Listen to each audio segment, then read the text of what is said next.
Quedó atrás el temor.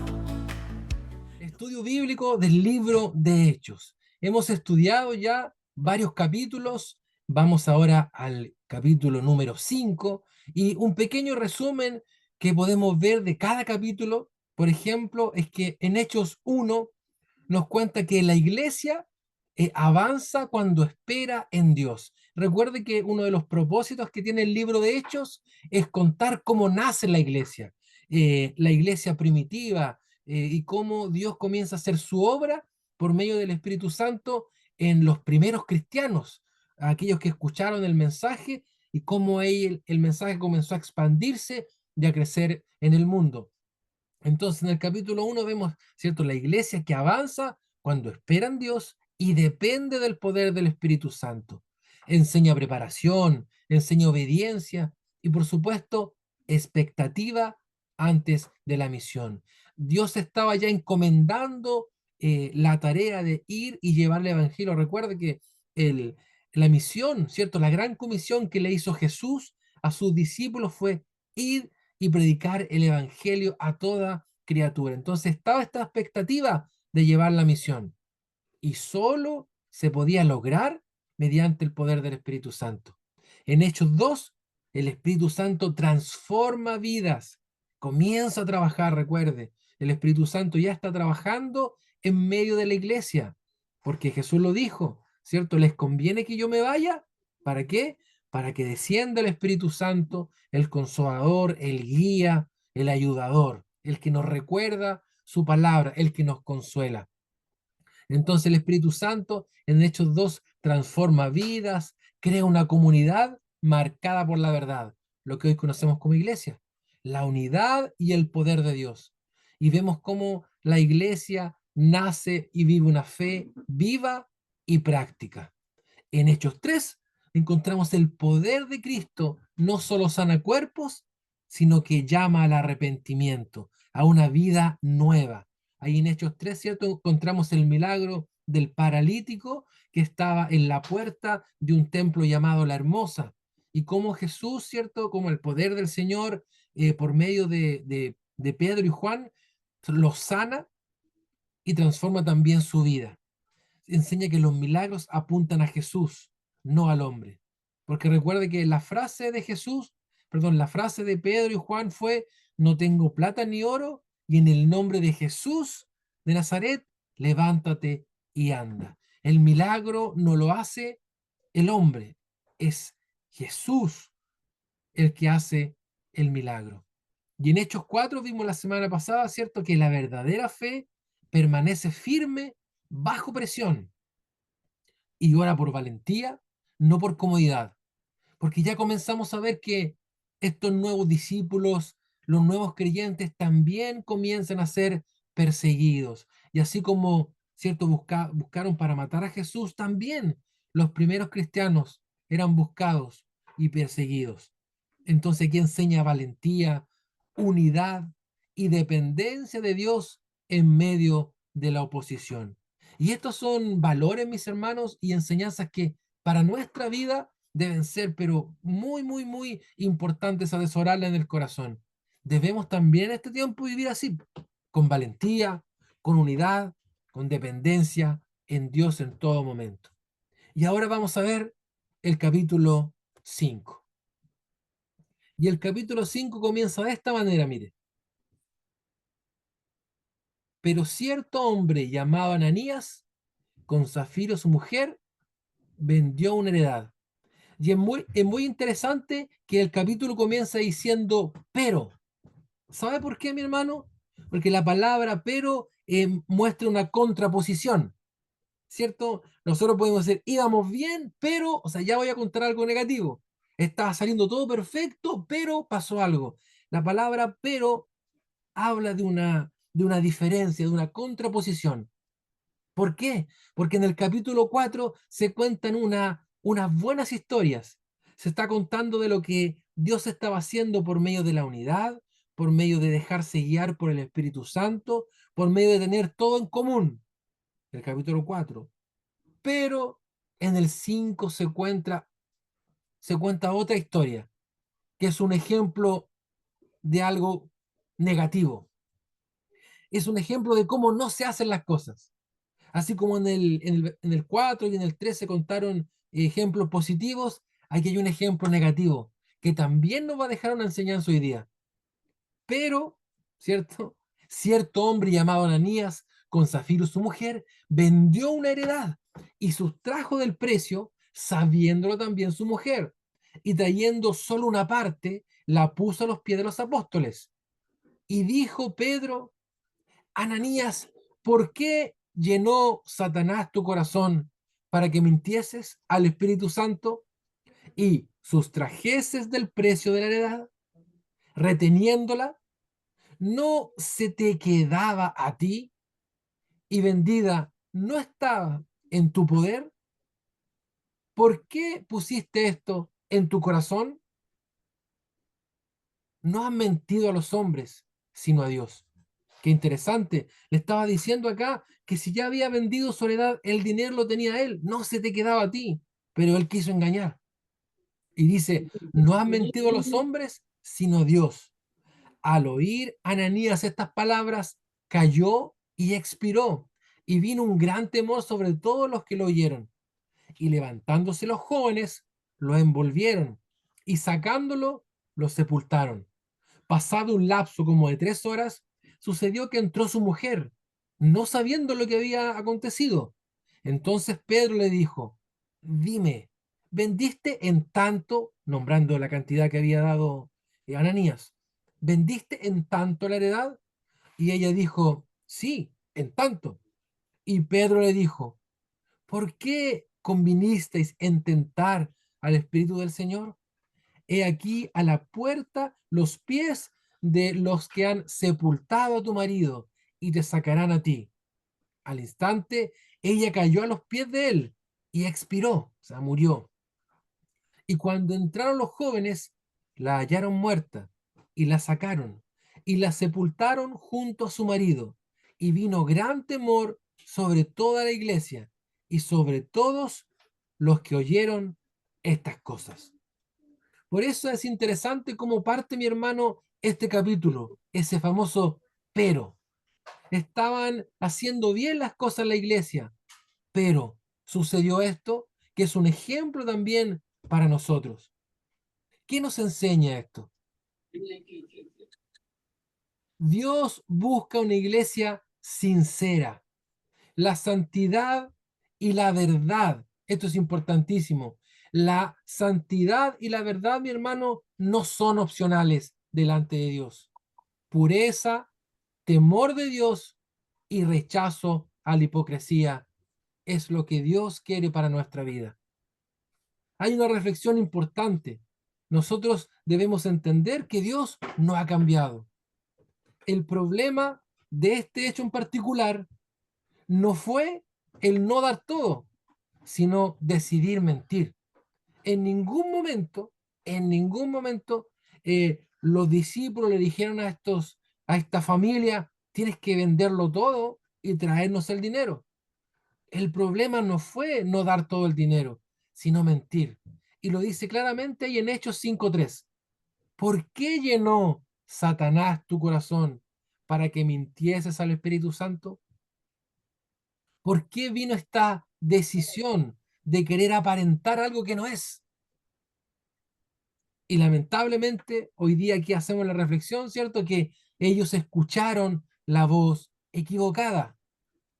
Una vez más, el problema no fue que no dieran todo el dinero, sino decidir mentir. O sea, ¿qué hicieron ellos? Ellos dijeron que habían vendido un terreno en 30 millones de pesos, cuando en realidad lo habían vendido en 60. Engañaron, diciendo que estaban dando todo el dinero. Mire, ellos escucharon la voz equivocada, la voz de la hipocresía, del orgullo. Mire lo que dice Efesios 4:25. Por lo cual, desechando la mentira, hablad verdad, cada uno con su prójimo, porque somos miembros los unos de los otros. Dice también: airaos, pero no pequéis, no se ponga el sol sobre vuestro enojo. Y aquí hay una frase muy potente: ni deis lugar al diablo. Hermano, cuando nosotros decidimos mentir, le estamos dando lugar al enemigo. Le estamos poniendo un asiento en nuestra casa, en nuestro trabajo, en nuestra vida. El llamado es a no darle el lugar al enemigo y a veces por cosas pequeñas mentimos para obtener beneficios, para que los demás crean que nosotros tenemos alguna posición o algún logro. Y la Biblia lo deja claro aquí en Efesios. No debemos darle lugar al diablo. Yo creo que si el diablo golpea su puerta, ¿cierto? Y le dice, soy el diablo, usted no le va a poner una mesa o no le va a poner una silla ahí en la mesa para que coma con usted. Pero cuando nosotros le damos lugar a la mentira, le estamos dando lugar al diablo. ¿Cómo ellos le dieron lugar al enemigo? ¿Cómo ellos decidieron darle un lugar? Porque uno puede, cierto, para algunos el enemigo o el diablo es una leyenda, pero nosotros le damos lugar al enemigo cuando uno buscamos el reconocimiento humano. Ellos, mire, querían parecer tan espirituales como otros. Por eso es interesante cómo comienza el versículo 5 donde dice, pero, ¿sabe por qué pero? Porque en el versículo 4 está una historia, la historia de Bernabé. Ahí está, mire, Bernabé está en Hechos 4 36 y 37. Dice, entonces José, a quien los apóstoles pusieron por sobrenombre Bernabé, que traducido es hijo de consolación, levita, natural de Chipre, dice, como tenía una heredad, o sea, tenía un lugar, un campo, un terreno, como tenía una herencia, la vendió y trajo el precio y lo puso a los pies de los apóstoles. Mire qué interesante. En el versículo 4 hay alguien que vende un terreno y trae todo el dinero a los apóstoles. Y Ananías y Zafira, ¿qué hicieron? Ah, nosotros también queremos hacer eso. También queremos ser reconocidos. También queremos que nos reconozca, que nos pongan un nombre, un cargo. Pero decidieron mentir. Decidieron mentir para, ¿para qué? Para ser reconocidos. Aquí, hermanos, el pecado es una mezcla. El pecado fue una mezcla de primero de orgullo. Y aquí debemos tratar, ¿cierto?, de que Dios nos revele si en nuestro corazón hay orgullo. Proverbio 16:18 dice, antes del quebrantamiento es la soberbia y antes de la caída la altivez de espíritu. Debemos pedirle que Dios nos revele si en nuestro corazón muchas veces está ese orgullo de querer ser reconocidos, de que mi nombre sea puesto primero, de que yo sea el que tenga el más alto cargo, de que todos los aplausos sean para mí. Porque sabe, mi hermano, toda la honra, toda la gloria, todo el reconocimiento es para nuestro Dios, es para Cristo, el Rey de Reyes y Señor de Señores. Para, hermano, en tiempos de iglesia, como nosotros vivimos como iglesia, no hay tiempo para darnos la gloria a nosotros. No hay espacio para que nuestro nombre sea reconocido. Al que hay que reconocer es al único Rey de Reyes, al único y sabio Dios. Toda la gloria y toda la alabanza es para Él. Lo dice un versículo de la Biblia. No a nosotros, Señor, sino a tu nombre sea dada la gloria.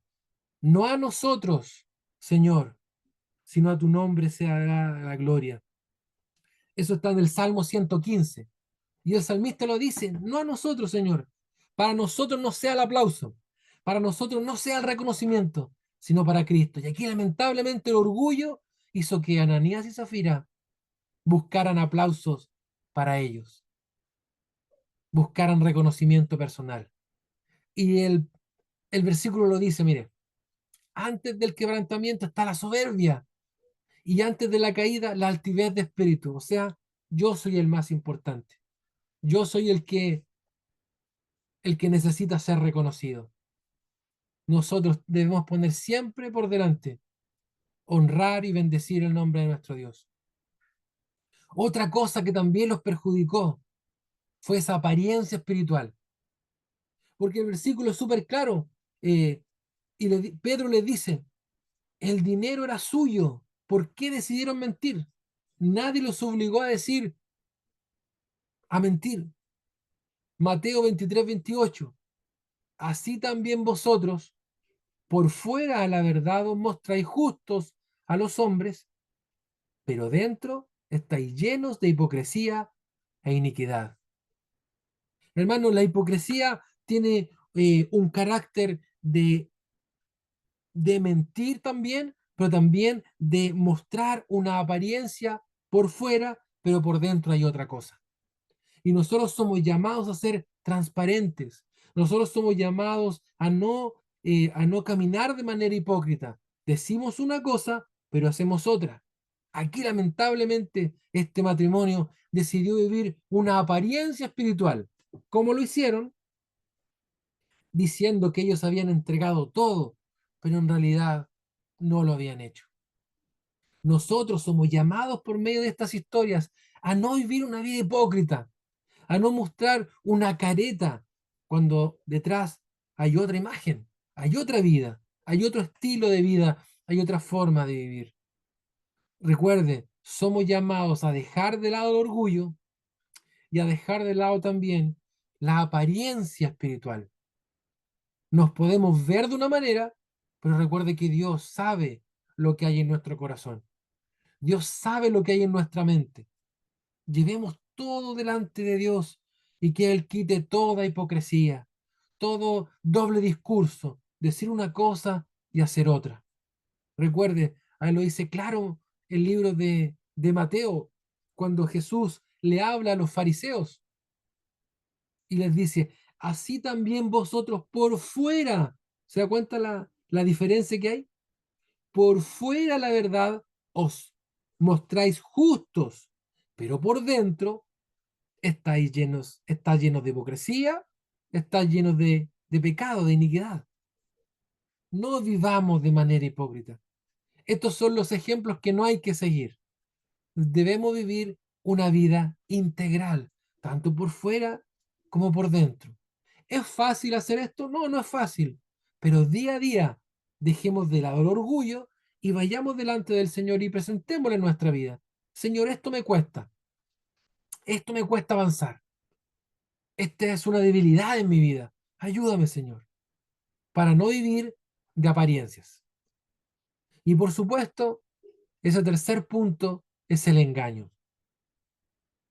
Colosenses 3:9 dice, no mintáis los unos a los otros, habiéndoos despojado del viejo hombre con sus hechos. Este es un llamado a vivir en verdad, mi hermano. Este es un llamado a no darle lugar a la mentira, al engaño, a la falsedad, porque todo en algún momento va a salir a la luz. Nosotros somos llamados a vivir en verdad, porque nosotros creemos en Jesús y Jesús es la verdad. Mi hermano, la vida cristiana no es para impresionar, sino para agradar a Dios. No es para vivir de apariencias, sino para vivir con fe, con convicciones y con un testimonio que agrade el corazón de Dios y también bendiga a los que están a nuestro alrededor. No podemos vivir vidas hipócritas, que nos mostramos espirituales con algunos hechos, pero por dentro, como lo dice el versículo, estamos llenos de mentira, de engaño, de apariencias.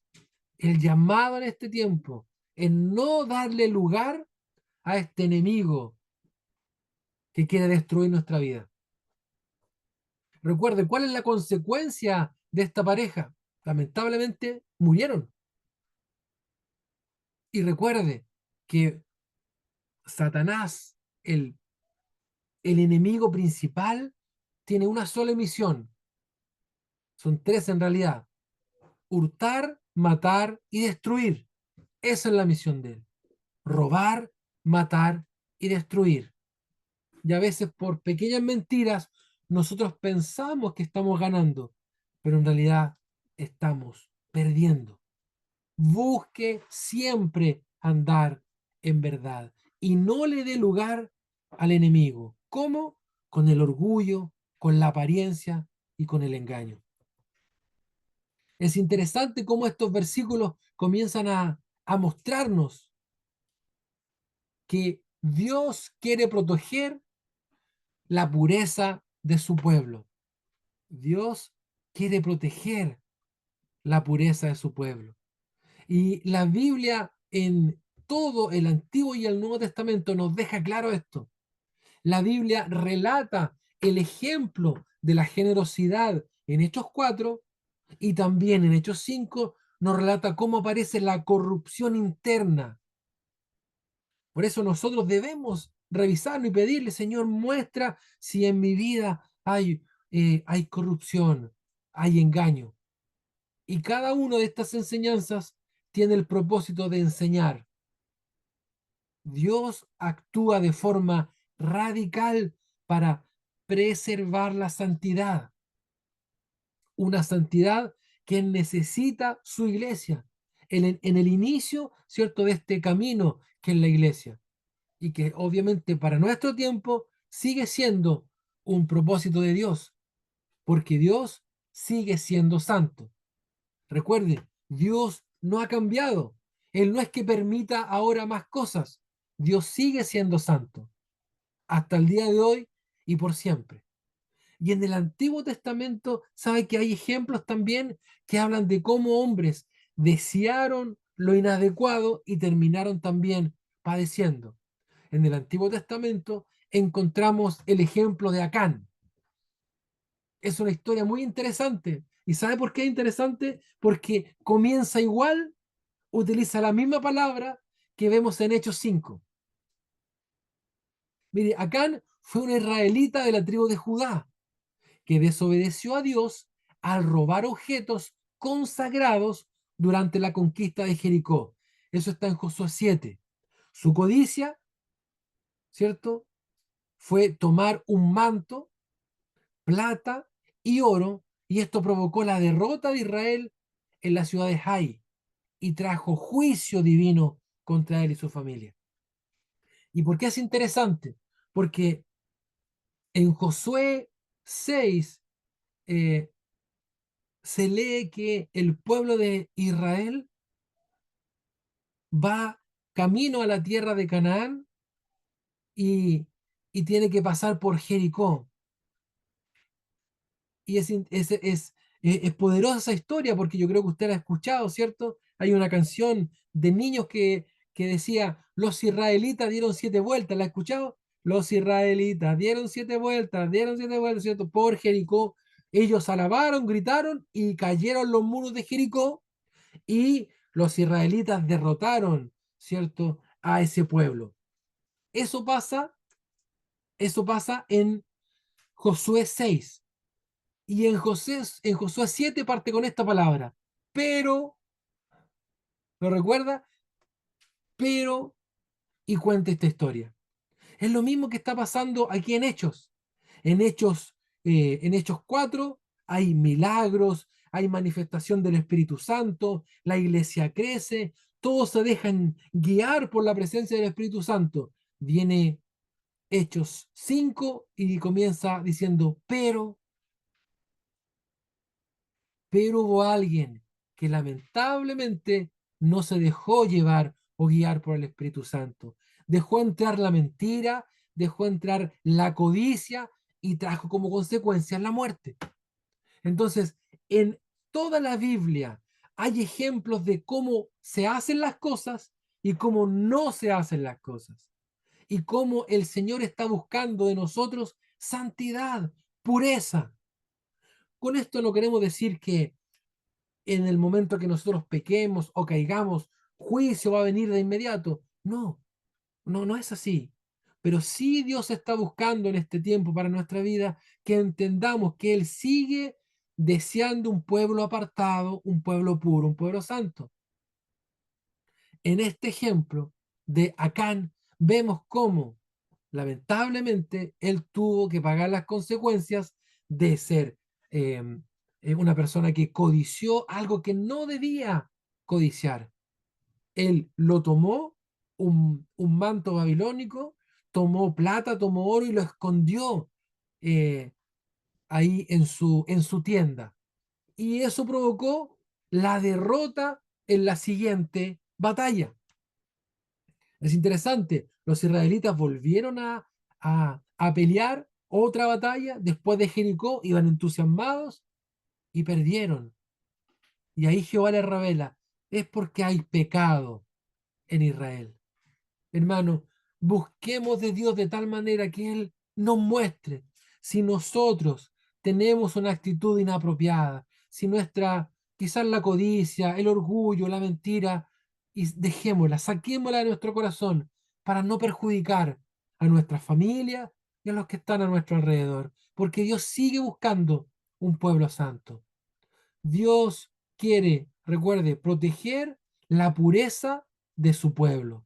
Lo sigue haciendo, así como lo hizo en Hechos 5, también lo demuestra ahí en Josué 7 en el Antiguo Testamento, y también en la historia ahí en Levítico 10 de Nadab y Abiú. Ahí cuenta un juicio inmediato en el inicio del sacerdocio. Durante la inauguración del tabernáculo, Nadab y Abiú tomaron sus incensarios y ofrecieron fuego que Dios no les había ordenado. Como consecuencia, un fuego divino salió de la presencia de Dios y los consumió. O sea, ellos hicieron algo que Dios no les pidió.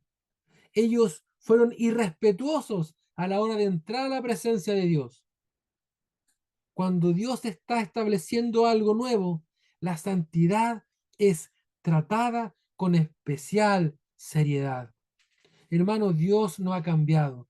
Si bien es cierto, hoy día nosotros no vemos gente consumida por fuego, ni que caiga muerta al instante en un templo, pero Dios sigue marcándonos el camino y Él busca un pueblo apartado, un pueblo santo, un pueblo que ande en verdad, porque Dios no ha cambiado, sigue siendo un Dios santo.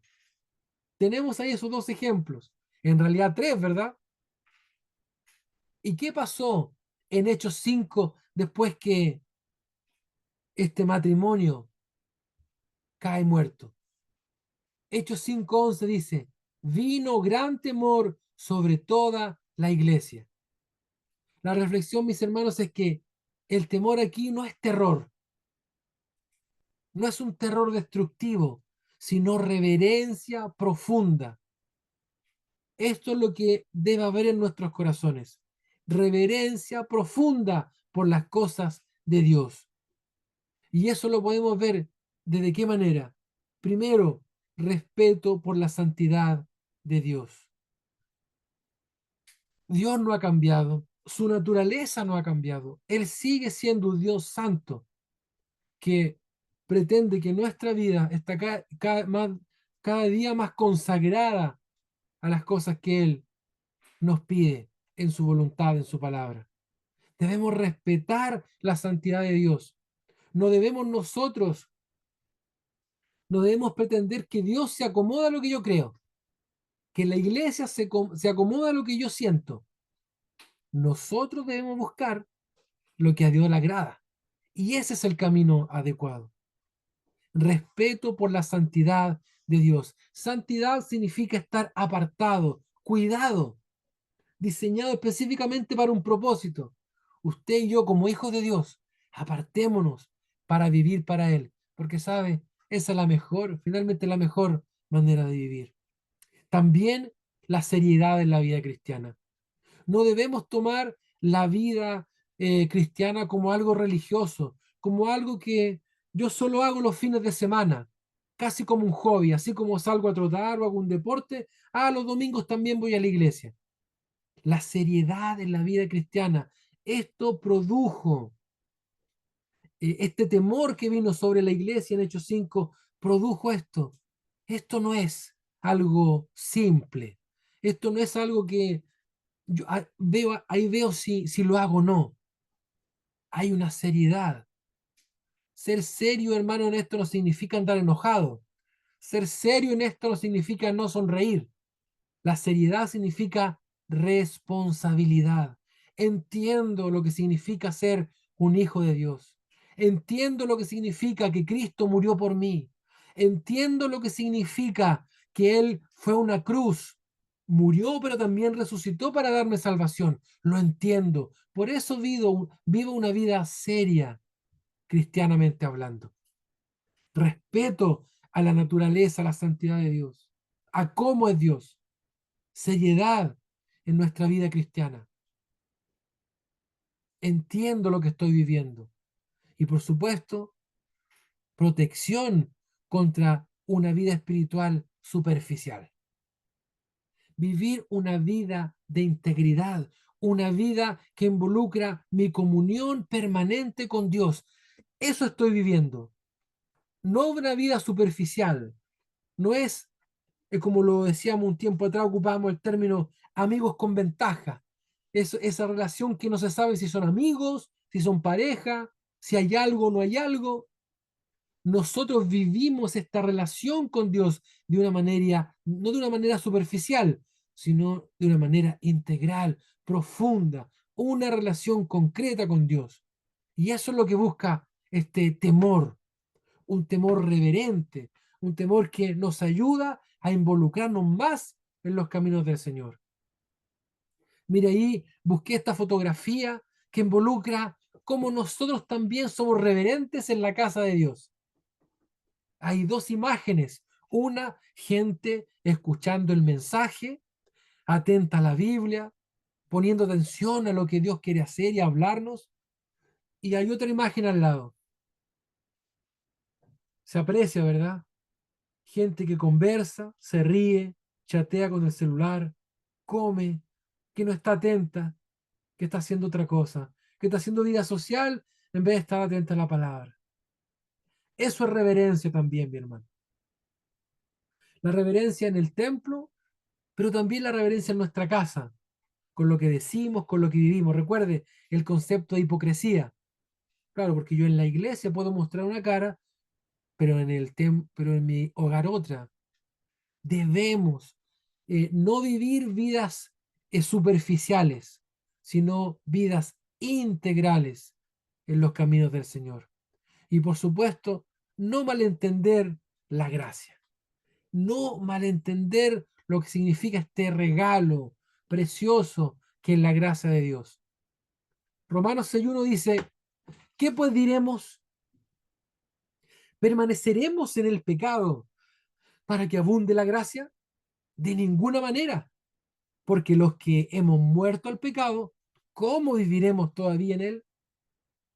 O sea, vamos a decir, bueno, al que más se le perdona, es cierto, es al que más se le ama. No podemos malentender la gracia. Sigamos pecando, así Dios nos demuestra que nos ama mucho más. Sigamos pecando, así Dios demuestra su gracia permanente sobre nosotros. Nosotros como hijos de Dios no debemos seguir el mismo rumbo de pecado, porque lo dice el versículo, de ninguna manera, porque los que hemos muerto al pecado, ¿cómo viviremos todavía por él? Es el tiempo, mi hermano, no de vivir vidas superficiales en la vida cristiana, sino comprometernos. ¿Por qué? Porque Dios no ha cambiado. Sigue siendo un Dios santo que busca que su pueblo también camine apartado, en santidad, en respeto, en integridad y en compromiso. Porque finalmente el más beneficiado con esto, el más beneficiado, el que crece más, el que más es bendecido con seguir la voluntad de Dios, somos nosotros sus hijos. Cuando yo obedezco a Dios, mi hermano, Él no es más santo. Cuando yo le adoro, Él no es más poderoso. Él sigue siendo igual. Él no cambia nada. El que es beneficiado es usted, soy yo, cuando caminamos en integridad y en santidad. En integridad y en santidad. Recuerde, dejemos y dejemos de lado y apartemos todo pensamiento que nos puede llevar por este camino de hipocresía y de mentira y busquemos la santidad de Dios. Hechos 5:12 al 16 dice, muchas señales y maravillas. Dice, y por la mano de los apóstoles se hacían muchas señales y prodigios en el pueblo y estaban todos unánimes en el pórtico de Salomón. Dice, de los demás, ninguno se atrevía a juntarse con ellos, mas el pueblo los alababa grandemente, y los que creían en el Señor aumentaban más, gran número, así de hombres como de mujeres, tantos que sacaban a los enfermos a las calles y los ponían en camas y lechos, para que al pasar Pedro, a lo menos su sombra cayese sobre alguno de ellos. Y aún de las ciudades vecinas, muchos venían a Jerusalén, trayendo enfermos y atormentados de espíritus inmundos, y todos eran sanados. Qué maravilloso lo que estaba pasando en el comienzo de la iglesia. Recuerde que estamos viendo los inicios de la iglesia. Y aquí vemos que por el poder de Dios, por el poder del Espíritu Santo, había muchas señales y maravillas. ¿Qué sacamos de esta enseñanza, mi hermano? Tremendas cosas. Primero, que las señales y milagros son una promesa de Dios. Las señales y los milagros son una promesa de Dios. Miren lo que dice Marcos 16, 17 y 18. Y estas señales, los milagros, las maravillas, y estas señales seguirán a los que creen en mi nombre. En mi nombre echarán fuera demonios, hablarán nuevas lenguas, tomarán en la mano serpientes, y si bebieren cosa mortífera, no les hará daño. Sobre los enfermos pondrán sus manos y sanarán. Todo esto que prometió Jesús se estaba cumpliendo. Es maravilloso, mi hermano. Todas estas promesas que hizo Jesús antes de ascender al cielo se estaban cumpliendo aquí en la iglesia. Y recuerde, Dios sigue obrando con poder también en nuestros días. Quizá usted puede decir, bueno, pero ahora parece que no se ven tantos milagros. Mi hermano, Dios no ha cambiado. Dios sigue haciendo milagros. Sigamos confiando en que Dios puede usarnos para orar por un enfermo. Dios puede usarnos para traer libertad a aquel que está afligido, a aquel que está desesperado, en depresión. Dios puede usarnos por medio de nuestra oración, de una palabra, pero también animémonos a orar, animémonos a predicar para aquel que está sumido en la droga, en el alcohol, traiga libertad. Ahí como dice, en mi nombre echarán fuera demonios. Hay gente que está prisionera de vicios, de todo tipo de vicios, no solo la droga y el alcohol, el cigarro, el casino, mi hermano. Hay gente que es ludópata y no puede salir de ahí. Nosotros, como hijos de Dios, también con el Espíritu Santo en nuestra vida, podemos ser usados para que Dios haga su obra en aquellos que necesitan. Recuerde, las señales que estaban viendo en ese instante, en Hechos 5, fue una promesa de Dios por medio de Jesús. Estas señales seguirán a los que creen. Le invito, mi hermano, a creer en un tiempo donde necesitamos que la iglesia se levante. Es un tiempo donde la iglesia debe declarar con fe la palabra de Dios, orar los unos por los otros y esperar milagros. Yo creo en los milagros, mis hermanos. Le invito a que usted también, porque nuestro Dios no ha perdido poder. Él sigue teniendo el mismo poder y autoridad para sanar, para liberar y para transformar vidas. Estas señales seguirán a los que creen. También hay una enseñanza hermosa. Cuando hay unidad, la iglesia crece, mi hermano. Cuando hay unidad, la iglesia crece. Lo dice el versículo, mire, lo vamos a volver a ver acá. Dice, y por la mano de los apóstoles hacían muchos milagros. Los enfermos en las calles y los ponían en escamas, lechos, para que al pasar Pedro, a lo menos su sombra los sanara. Y venían de otras ciudades. Y cada día, dice el 14, y los que creían en el Señor aumentaban más. y los que creían en el Señor aumentaban más. Cuando la iglesia camina unida con la misma visión, con el mismo objetivo, la iglesia crece. Hermano, yo le animo a estar en el mismo sentir. Por eso hoy día, ¿cierto? Estamos invitándole a que todos los días, viernes, de 9 a 11, se inscriba en la cadena de oración. Eso es orar en unidad. Es bueno que usted ore durante toda la semana en el horario que usted quiera, pero el día viernes, de 9 a 11 horas, hay una cadena de oración. Inscríbase. ¿Por qué? Porque donde hay unidad, la iglesia crece. Y nosotros estamos viendo que nuestra comunidad está creciendo, están llegando más hermanos. Dios va a hacer una obra. La invito a que vivamos en unidad, que dejemos de lado intereses personales, que dejemos de lado quizás el mirar al de al lado, sino que mirar con amor, con fe, con esperanza y apoyarnos los unos a los otros. Por eso lo dice su palabra. Juan 17:21, mire, para que todos sean uno, estas son palabras de Jesús, para que todos sean uno, como tú, Padre, en mí y yo en ti, que también ellos sean uno en nosotros, para que el mundo crea que tú me enviaste. Hermano, nosotros podemos, como comunidad, como iglesia, ser uno. ¿Cómo lo podemos hacer?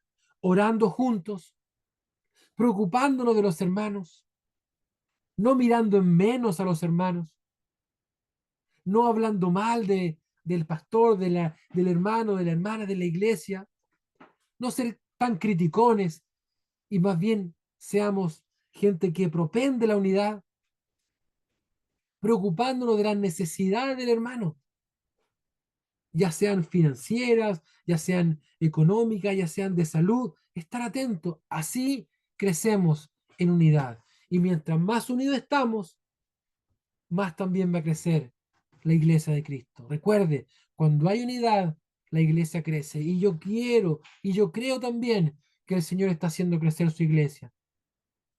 Ese es un desafío para cada uno de nosotros. Y lo dice su palabra.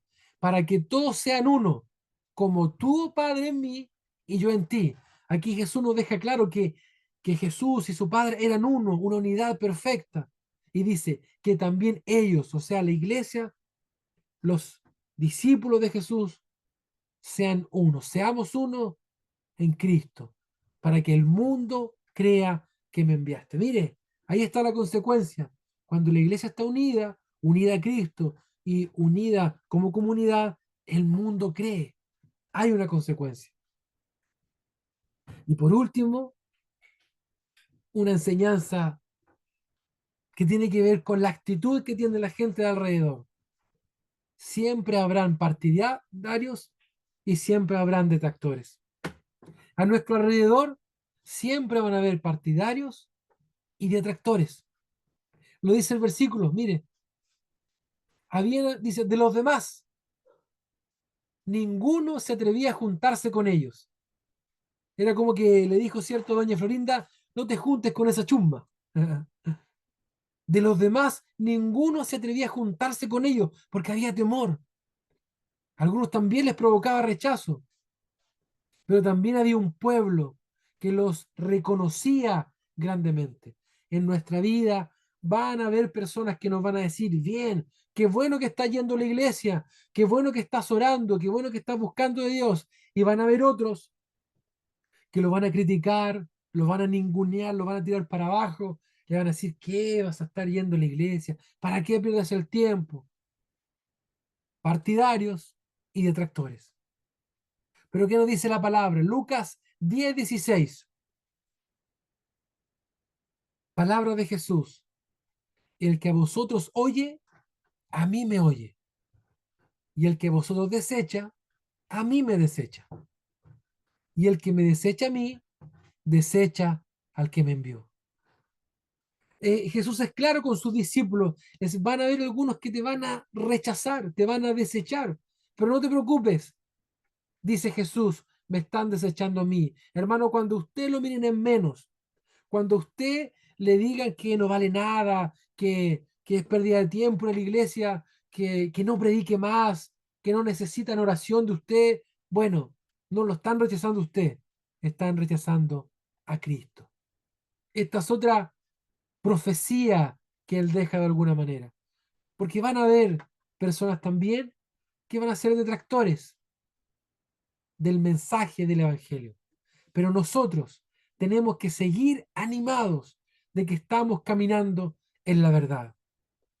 No nos cansemos, mis hermanos, de buscar, no nos cansemos de perseverar. Es un camino largo, como lo hablamos el domingo. Es un camino que a veces es pedregoso, otras veces es liso, otras veces hay adoquines, otras veces camino de tierra. Pero para llegar a buen destino, para ser bienaventurados, debemos perseverar en la verdad de Cristo. No se canse porque a su tiempo va a recibir lo que está sembrando. Siga buscando en la verdad, sigamos buscando en la unidad, sigamos confiando en este Dios puro, santo, poderoso, que lleno de amor, que nos ha llamado a estar en comunión con Él. Reflexiones finales. Mi hermano, Dios no ha cambiado. Dios sigue siendo santo. El Dios santo que quiere un pueblo y una iglesia apartada. Debemos cuidarnos. Recuerde, Romanos 12 dice, no os conforméis a este siglo. O sea, no te conformes a como el mundo piensa. No te conformes a cómo quiere progresar el mundo. Porque cuando el mundo quiere progresar, no le importa mentir, engañar, estafar, aprovecharse. Nosotros no nos conformamos a eso. Por eso este versículo, la historia de Ananías y Zafira, un, un matrimonio que quiso aprovechar la circunstancia para recibir reconocimiento. No, nosotros no. No busquemos eso. Busquemos el camino del Señor. Recuerden que Jesús mismo dijo, yo no vengo a ser servido, vengo a servir. Dios no ha cambiado. Sigue siendo el Dios santo que quiere un pueblo y una iglesia apartada. Efesios 2:10, porque somos hechura suya, creados en Cristo Jesús para buenas obras. Eso busca el Señor de nosotros. Obras las cuales Dios preparó de antemano para que anduviésemos en ellas. Esto es lo que tenemos que buscar, las obras de Dios, obras que nos bendicen a nosotros y van a bendecir a los que están a nuestro alrededor. Dios busca una iglesia sincera. Hermano, y muchas veces ser sincero también significa reconocer que nos equivocamos. Dios jamás, hermano, Dios no nos está pidiendo perfección. Es interesante entender esto. Dios no nos pide perfección, pero sí nos pide sinceridad. Hay una alabanza antigua que decía, sinceridad. Dios busca una iglesia sincera, que reconozca también sus errores, que diga, esto es lo que me cuesta, Señor, ayúdame. Me cuesta a veces ser 100% honesto. Señor, a veces me cuesta manejar la ira. Señor, a veces me cuesta ser, tener buen carácter. Dios busca una iglesia sincera, más que una iglesia perfecta. La santidad y la verdad, mis hermanos, no son opcionales delante de Él. Pureza, temor de Dios y rechazo a la hipocresía. Una iglesia unida crece, es testimonio y también experimenta el poder de Dios. Usted y yo estamos viviendo, avanzando en este camino de conocer más a Cristo. Y Él todos los días nos va a ir mostrando cómo mejorar, cómo crecer.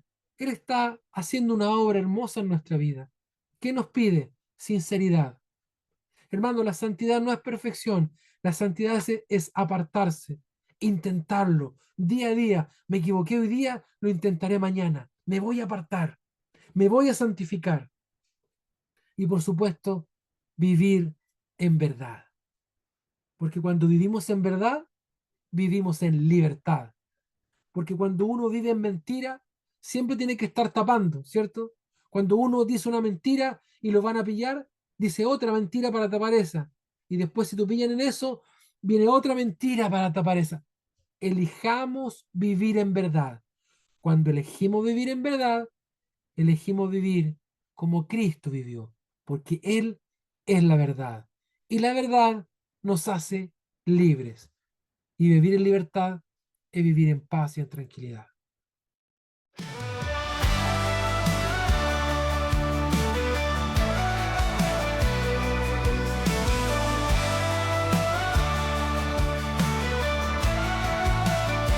Quedó atrás la amargura, quedó atrás el temor.